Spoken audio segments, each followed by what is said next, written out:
Hi, welcome guys. Today in this video I'm going to be demonstrating what materials I use for my portraits and drawing specifically for skin in portraits from either colored pencils or pan pastels, because I like to use both of them in different ways for different things. In case you don't know, these are pan pastels. If you don't know what they are, they come kind of in like a pan type, and they're kind of different from traditional pastels because, you know, traditional pastels come in thick blocks, whereas they come in a pan, so you don't have to get your hands dirty, which prevents it from getting dirty. So for example, you can put it, just gonna use this paper for example. This is a test paper. When you're an artist, it's really helpful to have a test paper to test out your techniques and mediums before putting them onto a final piece. So basically what I'm gonna do is just apply some of this. See this little, they give you, when I ordered these, they gave me a, like a little sponge kind of thing instead of, so to keep your hands from getting dirty. I mean, my hands still get kind of dirty, but you just put it in the pan, and then you go on, you can apply it. It's a nice green. I could use this for, I don't know, like maybe some water or trees or whatever, if I wanted to make something. Just an example. I don't know, that could be like river water or something right here. Anyways, so some of my portraits, so pan pastels are great ways for applying lots of more color if you don't want to spend as much time using colored pencils, because colored pencils can take very long to apply. These are the colored pencils that I use for most of my portraits. Prismacolor Premier. I use these for my dog portraits and my humans, but I love Prismacolors because of their creaminess. They have excellent consistency and creaminess. For example, like when I put a color down right now, let me show you. As you can see, actually right here, I think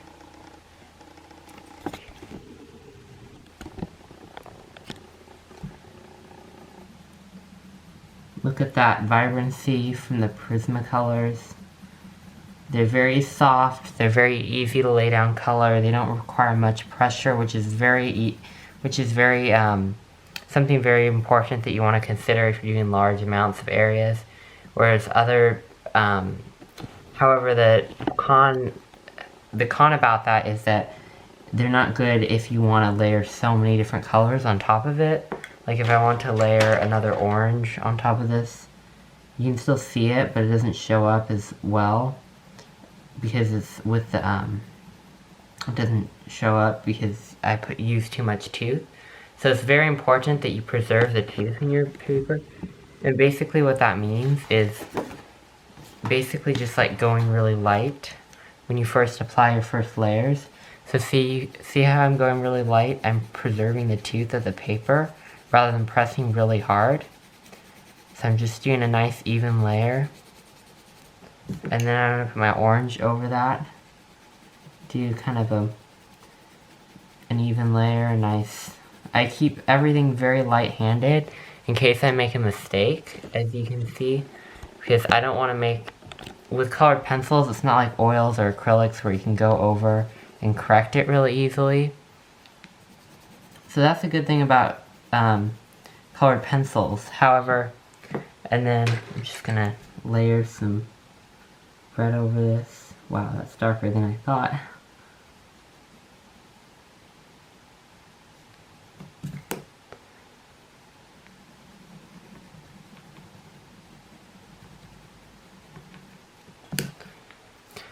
However, pan pastels, they work kind of in a different way, but they're similar, but they work in a different way. So with pan pastels, you don't really have to worry about applying too much tooth or something, too much tooth to your paper. Basically all you do, say you want to create like a skin tone, for example, like in this portrait that I did a few months ago of Spider-Man from the new movie Spider-Man No Way Home. I used the whole this whole face was based on pastel. I just built it up in layers, and then I did colored pencil to finish it off, which is something I find really helpful with my portraits. I'm just going to show you kind of how I did that on this paper.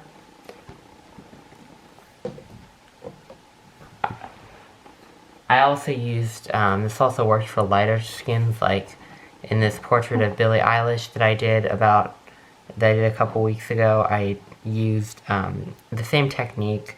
I went in with my pastels.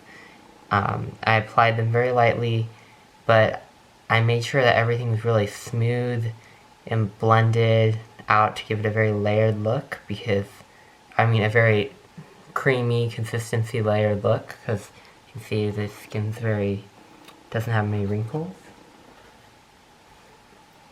So basically what I'm going to do is I'm just going to get some white, because I find that white, I know it sounds, I'm not saying, I'm just doing a lighter version. Oh. It's actually, I just realized this has kind of some blue in it, so it's really important to make sure that you clean off your sponge, or not sponge really, it's like a brush kind of thing. So like, dust it off, see what I'm doing right here? So that's not going to work. This looks like a pretty sky. Turn that into a nice sky. But anyways, back to the skin. So I'm going to take a different application, since that one's kind of covered. I'm going to use my smaller brush right here. Just going to take some white. And you might notice that it's kind of dirty from previous uses. I've used these pastels quite a few now. I've had them for, I'm still pretty new to pastels. I've had them for about like 3-4 months, so even though I've done a few portraits in them, and you might have seen them on Instagram or my YouTube channel, or my channel, I'm still new to them, as you can tell.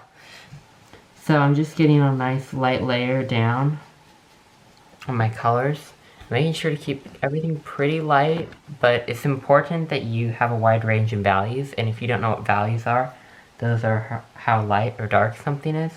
So now I'm just taking my kind of this burnt sienna type color, and I'm just applying it around. And this is kind of like a skin color that I did on that portrait of Billie Eilish.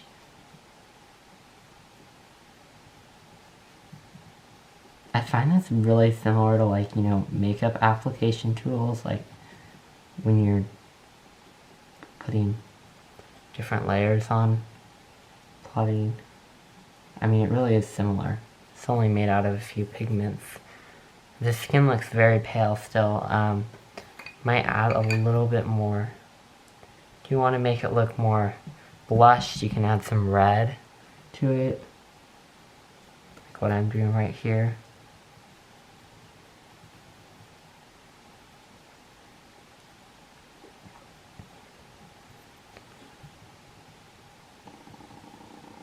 See, you can see that looks really rosy red.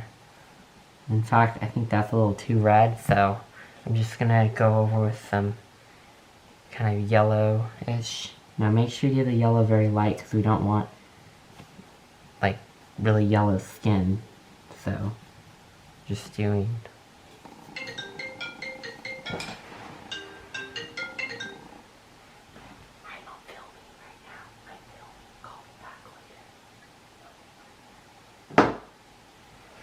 Sorry. Apply some more yellow. Now you can add a little bit more red to darken it.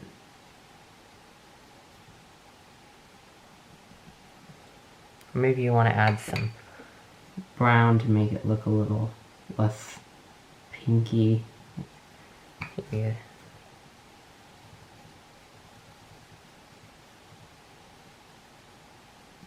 So that's one flesh tone. As you can see, I didn't have to worry about the tooth because pastels are different than colored pencils. They don't have that binder in them. I mean, they do have a binder, but not like the binder in colored pencils. Now I'm going to do a little bit of a darker skin tone. So I'm actually starting off with my like burnt sienna color. And I like to keep everything in very circular motions to give it a smooth look. Unless, obviously, the person that you're drawing is older and has wrinkles or more wrinkles in their skin. I just like to keep everything very... But, obviously, it depends on what you're drawing. Like, it's not always going to be smooth and really soft looking like this. So, anyways, I'm putting some burnt... Or, I guess you could call this raw umber because it's on the lighter side.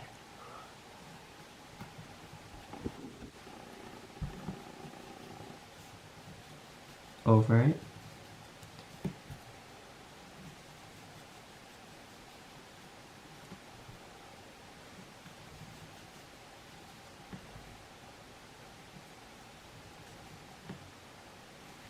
So you want to get a little bit darker. Normally I don't recommend adding black to the skin, but since in our pan pastel set, we don't have a huge variety of colors. We don't have like a darker brown. I'm just going to add a little bit of black to it, just to make it a little bit darker. But when you add black to it, make sure you go over with another layer of brown so it doesn't look like you're just putting black right on top of it. You might not always need to though, because I honestly think this is dark enough. Maybe make it a little bit darker.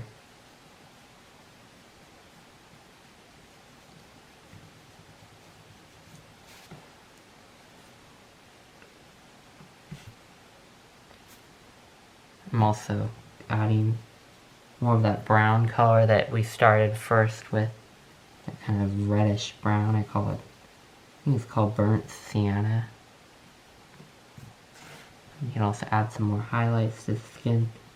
It's not many highlights, but it'll just be like a lighter brown tone.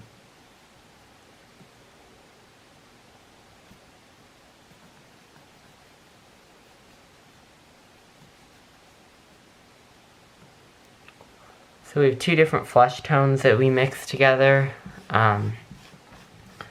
You might, when you're doing a portrait, it's probably good to use colored pencils to go over with the finer details over it too. But these are really great ways for base coats because colored pencils take forever. Now I'm going to show you how to do like hair on someone with pan pastel. So I say I want to do, I don't know, blonde hair. I just take some white or whatever the highlight color is. So in this case it's like a creamy color. Actually, I don't really know. I'm just kind of making this up, but that's okay. We're just practicing. Maybe it doesn't have to be blonde. Maybe it can be brown.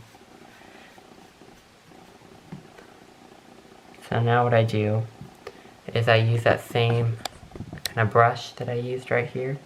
I dip it into some of I use kind of a yellow tone, but don't go overboard with your yellow. Actually, just like a little bit of yellow, not much, because it's not like bright yellow. It's just like a creamy color.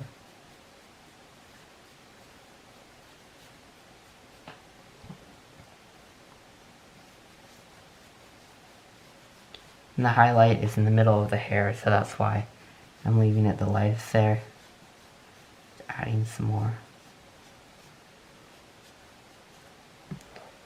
So right now it looks like a pretty cream color, but we want it to be a little darker than that, so now I'm going to add some burnt sienna over that. It's kind of a reddish tone now.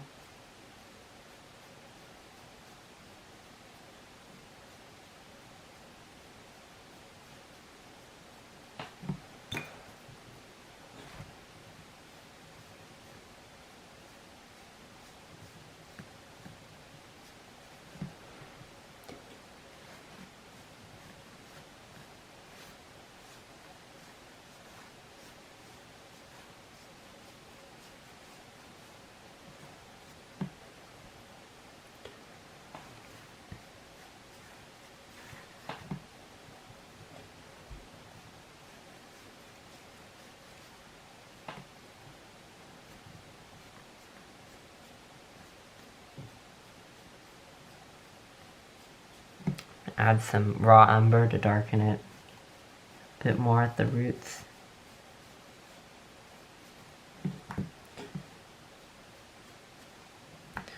It's really important to make sure that you keep your hair in that you keep your shading going in the direction that the actual hair is going in, because it'll give it more of a 3D look and realistic kind of texture. See, that looks kind of like a blonde tone. I'm trying to get a little bit darker at the roots.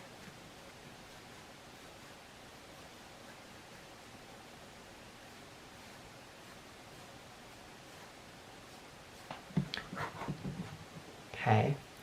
Now I'm just going to go over with some colored pencils to make it more realistic.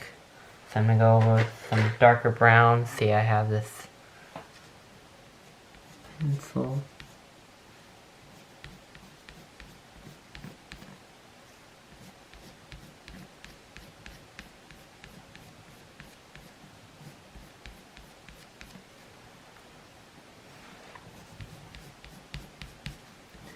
You might notice that it kind of might give you a grainy look when you put the pencil over the pastel. And that's common because there's two different things being blended. You have the wax from the pencil being blended with the pigment from the pan pastel. And they're two different things. So you want to keep in mind, you don't want to press too hard with your colored pencil, or else it could damage the tooth of the paper with this, because I remember we're using multiple layers.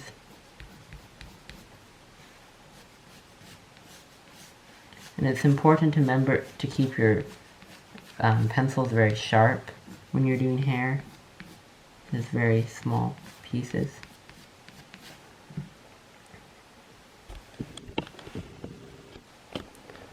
There we have a piece of hair. I'm gonna add just some fine lines to go through it. I love using an X-Acto knife because it gives me very much more finer details. For example, you can kind of etch in. I don't know if you can see.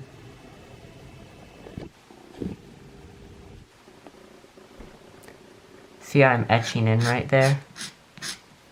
Just kind of scraping parts of it away to the more textured look.